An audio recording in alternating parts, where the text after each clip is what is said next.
తర్వాత సుమారు 7 ఏళ్ల తర్వాత మళ్ళీ మనం సమ్మెలోకి రావడానికి కారణాలు ఏంటంటే మీ నాయకత్వం ఇవాళ మన సమ్మె 3వ రోజు కొనసాగుతుంది.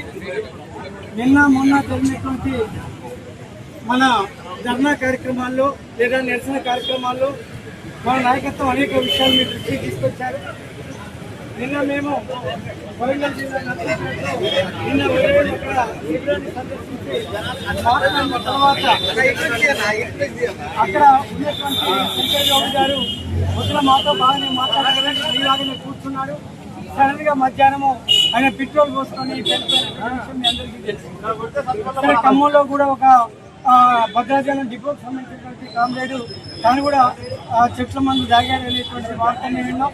అట్లాగే నల్గొండలో కూడా చెట్ల మందు తాగినటువంటి ఒక కామ్రేడు ఉన్నారు. సరే దానికి సంబంధించిన నిర్దిష్ట కారణాలు ఇంకా తెలియరావాల్సి ఉంది. కానీ శంకర్ గౌడ్ గారు మాత్రము నికార్సుగా కార్మికుల సమస్యల పట్ల ప్రభుత్వం చేస్తున్న నిర్లక్ష్య వైఖరికి వ్యతిరేకంగా ఎందుకంటే దాదాపు ఒక అర్ధగంట మాతో అనేక విషయాలు ఆయన ఆర్గ్యుమెంట్ చేసిన దాంట్లో కార్మిక సంఘాలు ఏం చేస్తున్నాయి, కార్మిక సంఘాలు కార్మికుల కోసం ఏం చేస్తున్నారు నిజమే దానికి సంబంధించి అట్లా కొంత సంభాషణ జరిగిన తర్వాత దాన్ని ఏమనుకున్నాడు ఏంటో మధ్యాహ్నము పెట్రోల్ పోసుకొని కనుక నేను ఆ విషయంలో తెలియకుండా సూటిగా ఇవాళ ఆర్టీసీ కార్మికులు ఏ ఉద్దేశంతో ఏ కారణాలతో ఏ సమస్యల ప్రాతిపదికన ఏ డిమాండ్ల ఆధారంగా ఇవాళ సమ్మె మనం మాట్లాడుతున్నాం. దాదాపు 2019లో ఆర్టీసీ కార్మికులు సమ్మె 53 రోజుల సమ్మె సాగించారు. ఆ సందర్భంగా వాళ్ళు పెట్టిన డిమాండ్ ఏమిటి? ఆ డిమాండ్లలో అత్యంత కీలకమైన డిమాండ్లు ఒక 3 డిమాండ్లు ఉన్నాయి. ఆర్టీసీ కార్మికుల్ని ప్రభుత్వ ఉద్యోగులను గుర్తించాలని, రెండోది ప్రభుత్వంలో ఆర్టీసీ సంస్థలు విలీనం చేయాలని చెప్పి వాళ్ళు డిమాండ్ చేశారు. మూడోది వాళ్ళ వేతనాలకు సంబంధించిన విషయాన్ని ప్రస్తావించారు. ఇంకా అనేక డిమాండ్లు ఉన్నప్పటికీ అవన్నీ కూడా సెకండరీ డిమాండ్స్ మాత్రమే. ఇవాళ అవే డిమాండ్ల మీద దాదాపు 32 డిమాండ్ల ప్రాతిపదికన ఇవాళ మీ జేఏసీ ప్రభుత్వానికి సమ్మె నోటీస్ అందించింది. ఈ 32 డిమాండ్ల మీద రాష్ట్ర ప్రభుత్వం 29 డిమాండ్లని అంగీకరించడానికి సానుకూలంగా ఉండడానికి ఆలోచన చేస్తుందని మనకు వార్తలు వస్తున్నాయి. కానీ 29 రకాల డిమాండ్లు మామూలు డిమాండ్లు మాత్రమే. కానీ అత్యంత కీలకమైన 3 డిమాండ్లు ఆర్టీసీ సంస్థని ప్రభుత్వంలో విలీనం చేయాలని చెప్పి ఆ డిమాండ్ పట్ల ప్రభుత్వం మరి ఇంట్రెస్ట్ గా లేదు.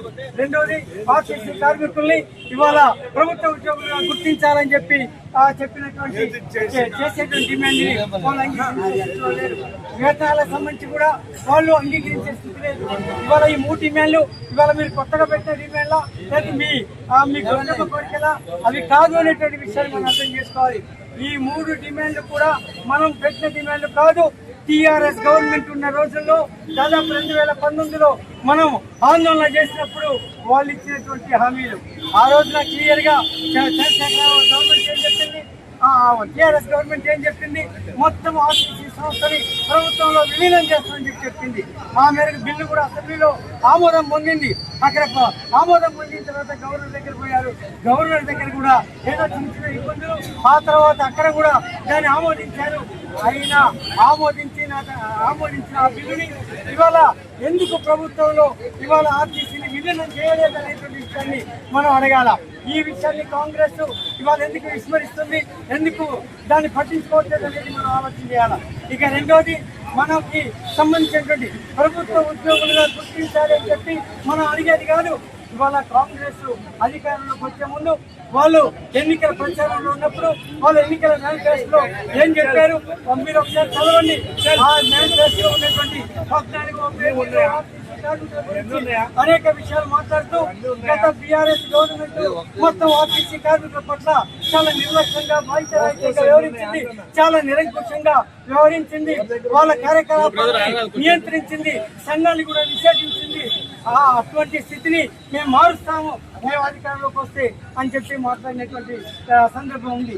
అందులో భాగంగానే వాళ్ళు ఏం చెప్పారంటే మేము అధికారంలోకి వచ్చిన మొదటి రోజుల్లోనే ఆర్టీసీ సంస్థని ప్రభుత్వంలో విలీనం చేస్తామని చెప్పారు. మనం కూడా నమ్మాం. ఎందుకంటే ఆల్రెడీ అది అసెంబ్లీలో బిల్లు పాస్ అయింది, గవర్నర్ ఆమోదం పొంది ఉంది. కేవలం లాంఛనప్రాయంగా ప్రభుత్వం ప్రయత్నం చేయడమే కానీ అటువంటి ప్రకటన చేయడానికి కూడా ఇవాళ కాంగ్రెస్ సిద్ధంగా లేదు. ఇక రెండోది, ఇవాళ ఆర్టీసీ ఉద్యోగుల్ని గవర్నమెంట్ ఉద్యోగులుగా ఎందుకు గుర్తించట్లేదు? ఆయన ఏం చెప్పారు అధికారులు పెట్టే ముందు? నేను 2 PRCలు ఇస్తానని చెప్పారు. 2 PRCలో ఒకటి 2021 PRC ఆధారంగా మొత్తం ప్రభుత్వ ఉద్యోగులకు సమానంగా మీకు వేతనాలు ఇస్తారని చెప్పాడు. అంతేకాదు సర్వీస్ కండిషన్ కూడా రూల్స్ అండ్ రెగ్యులేషన్స్ కూడా వాళ్ళకి అనుగుణంగానే మీకుంటే అని చెప్పారు. అదే ఇవాళ మనం అడుగుతున్నాం, మరి ఎందుకు ఇవాళ మన ప్రభుత్వ ఉద్యోగులుగా ఎందుకు గుర్తించట్లేదు? అందుకనే ప్రభుత్వ ఉద్యోగులుగా గుర్తిస్తూ మరి మనం ఆ డిమాండ్ని మనం ముందుకు తీసుకొచ్చాం. ఇక వేతనాలకు సంబంధించి చూస్తే ఎంత దారుణంగా ఉందో మీరు ఆలోచన చేయండి. ఆ వేతనాలకు సంబంధించిన దాంట్లో దాదాపు 2015 నుంచి మనకు పిఆర్సీ సవరింపు లేనేలేదు, వేతనాల సవరింపు లేనేలేదు. ఇవాళ కేవలము మనం ఒక 20,000, 10,000, 30,000 లోపే ఇవాళ పొందుతూ మనం ఉద్యోగాలు చేస్తున్నాం. ఇది ఒకవైపున జరుగుతుంటే ఆర్టీసీ ప్రైవేటీకరణ జరగవద్దు అని మనం మొత్తుకుంటున్నా కూడా ఆర్టీసీ సంస్థని ఇవాళ మొత్తం కూడా ప్రైవేటీకరించడానికి ఒక ప్రయత్నం చేస్తున్నారు. చాలా మంది ఆలోచన చేస్తున్నారు, ఎలక్ట్రికల్ బస్సులు ఆహ్వానించడం అంటేనే, ఆ ఎలక్ట్రికల్ బస్సులు మన డిపోలకి ప్రవేశించడం అంటేనే అది ప్రైవేటీకరణకి సింబల్ అనేది మనం చేసుకోవాలి. అందుకనే ఎలక్ట్రికల్ బస్సుల్ని నిషేధించాలా. అదేవిధంగా ఇవాళ మొత్తం ఎలక్ట్రికల్ బస్సులు ప్రైవేట్ వాళ్ళకి ఇచ్చి ఇవాళ ప్రైవేట్ వ్యక్తుల ద్వారానే కొనుగోలు చేసి మొత్తం ఆ డిపోలు బస్సులని అన్ని కూడా వాళ్ళకి చెప్తున్నారు. అందుకని మనం ఈ ఎలక్ట్రికల్ బస్సులు కాదు, నువ్వు చెప్పినట్టుగా బస్సులని ఆధునీకరించండి, డిపోలని ఆధునీకరించండి, మౌలిక సౌకర్యాలు కల్పించండి. అదేవిధంగా అదనంగా ప్రజా అవసరాలకు అనుగుణంగా ఇవాళ ప్రజలకి ఎన్ని ప్రయాణానికి ఎన్ని బస్సులు అవసరం ఉంటాయో అన్ని బస్సుల్ని కొనుగోలు చేయండి. ఇవి మీరు చెప్పేటువంటిదే. ఇవాళ మేము చూస్తున్నాం, ఇవాళ ఎంత దారుణంగా కండిషన్ ఉందో అది కండక్టర్లకి డ్రైవర్లకి తెలుసు ఆ స్థితి బస్సుల్లో. అందుకని ఇవాళ మొత్తం కూడా ఎలక్ట్రికల్ బస్సులు నిషేధించాలా. ఒకవేళ ఎలక్ట్రికల్ బస్సులు కావాలని మనం కోరుకుంటే అది ప్రభుత్వమే నేరుగా కొనుగోలు చేయాలి. అంతేకాదు రెండోది, మొత్తం కూడా ప్రభుత్వంలో విలీనం చేసిన తర్వాత మాత్రమే ప్రభుత్వమే నేరుగా ఆ ఎలక్ట్రికల్ బస్సులు నడపాలి తప్ప ప్రైవేట్ ఏజెన్సీలకి ప్రైవేట్ వాళ్ళకి ఇవ్వద్దు అనేటువంటి మనం చెప్పదలుచుకున్నాం. ఇవాళ మొత్తం కూడా ఆర్టీసీని ముక్కలు చేసి ప్రైవేట్ వ్యక్తులకు అప్పగించాలని చెప్పి ఆలోచన చేస్తున్నారు. దాదాపు ఆర్టీసీ కార్మికుల యొక్క శ్రమశక్తి ద్వారా ఇవాళ సృష్టించబడ్డటువంటి వేల కోట్ల రూపాయల విలువైన భూములు కావచ్చు, స్థిరాస్తులు కావచ్చు, చరాస్తులు కావచ్చు, ఇవన్నీ కూడా ప్రైవేట్ వాళ్ళకు అప్పగించడానికి ఇవాళ ప్రభుత్వం ప్రయత్నం చేస్తున్నాయి. అందుకనే ఇవాళ మనం అర్థం చేసుకోవాల్సింది, గతంలో ఉన్న టీఆర్ఎస్ గవర్నమెంట్ కి ఇవాళ ఉన్న కాంగ్రెస్ గవర్నమెంట్ కి పెద్ద తేడా లేదు. ఈ రెండు ఒకే దాని గుడ్డలు. ఈ రెండు ప్రభుత్వాలు కూడా నాణ్యానికి బొమ్మ బొరుసు లాంటివే తప్ప ఎవ్వరు కూడా ఆర్టీసీ కార్మికులకు సంబంధించినటువంటి సమస్యలు పరిష్కరించే లేరు అనేది మనం అర్థం చేసుకోవాలి. మరొకటి, ఇవాళ శంకర్ గౌడ్ గారు ఆత్మహత్య చేసుకున్నారు. నేను చెప్పదలుచుకున్నాను, ఇవాళ మన సమస్య పరిష్కారానికి ఆత్మహత్య పరిష్కారం కాదు. ఆత్మహత్య చేసుకోవడం అంటే మన ఉద్యమాన్ని మనమే బలహీన పట్టుకోవడం, మనని మనమే మానసికంగా బలహీన పడిపోవటం, అది కాదు కావాల్సింది. మన ఉద్యమంలో నిలబడాలి, పోరాటాల ద్వారా కొట్లాడాలి, సాధించుకోవాలి తప్ప ఇవాళ మన అందరికీ తెలుసు, ప్రకృతిలో కూడా జీవులు మనుగడ సాగించాలంటే, అస్తిత్వంలో ఉండాలంటే అవి నిరంతరం పోరాటం చేస్తుంటాయి, నిరంతరం కొట్లాడుతూ ఉంటాయి.